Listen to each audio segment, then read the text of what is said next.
Hello guys. तो listen, जैसा कि मैंने बिलीव किया था सेकंड चैप्टर पे आप चुके हो तुम, ठीक है। सेकंड चैप्टर है, नाम है एसिड्स बेसेस एंड साल्ट्स, ठीक है। इसके रिगार्डिंग मैं आपको कुछ इंपॉर्टेंट क्वेश्चंस बताने वाला हूँ।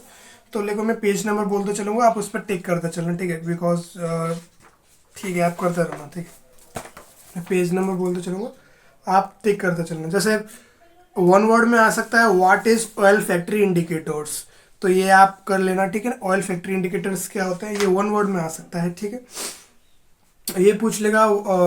दूसरा है, देखो बाकी सब वन वर्ड वाले तो मैं बता ही क्या हूँ, ये तो हो ही सकता है। देखो एक ये वेरी इंपॉर्टेंट है, पेज नंबर 22 पे है, पहला वाला है why should curd and sour substance not be kept in the brass and copper vessels, ये आप कर लेना, ठीक है ना। इसके रिगार्डिंग देखो, ये वाला एक वेरी इंपॉर्टेंट है, difference between acid and bases any four, ठीक है ना। और उसके एग्जांपल्स भी लिखना होता है, ये तो अपना कंपलसरी होता है एग्जांपल्स लिखना, ठीक है ना।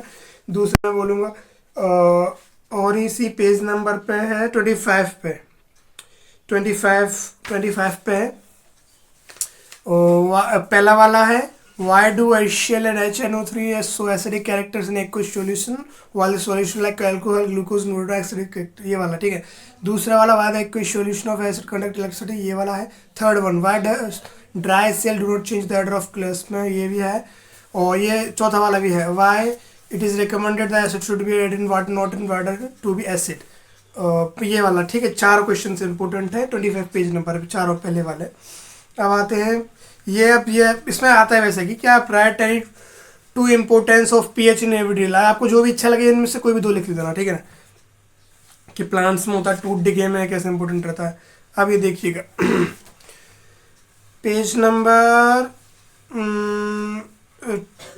28 पे है, टेबल लिखिए ना 2.3, ये वाली जो मैंने आपको पहले से समझा दी, इसमें से वन वर्ड हमेशा आता है मैचिंग में या किसी में से भी आता है कि ऑरेंज में कौन सी एसिड पाई जाती है, लेमन में कौन सी पाई जाती है, तो मैंने समझा चुका हूँ पहले से, तो ये तो मैं टाइम वेस्ट नहीं करने वाला इसके ऊपर रिगार्डिंग, ठीक है।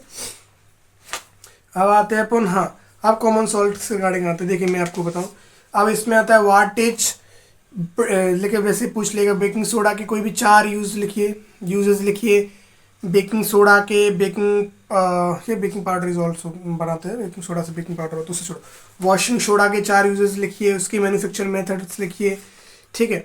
या फिर पीओपी के, पीओपी को जो है ना वो किसके लिए यूज करते हैं, चार उसके यूजेस लिखिए, उसका रिएक्शन लिखिए कि कैसे वो बनता है, किससे वो बनता है, ठीक है ना।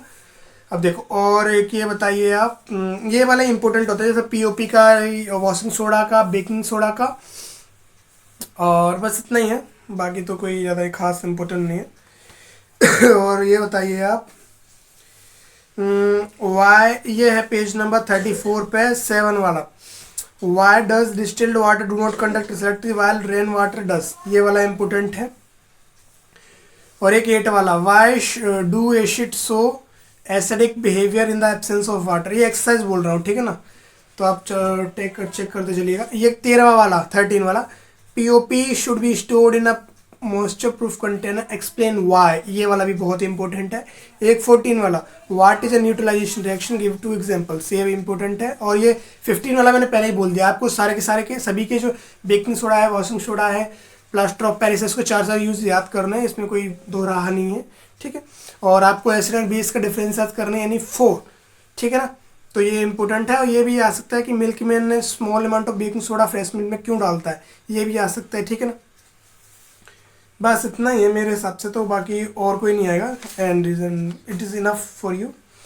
और ये बताइए, जो इंडाइजेशन होता है, अगर आपको अपचन की समस्या आती है स्टमक में, तो आप क्या चीज़ लेते हो, antibiotic, analgesic, antacid, antiseptic, antacid लेते हो, ठीक है। ये भी is a very important one word, और फिल इन द ब्लैंक्स इसी में भी आ सकता है।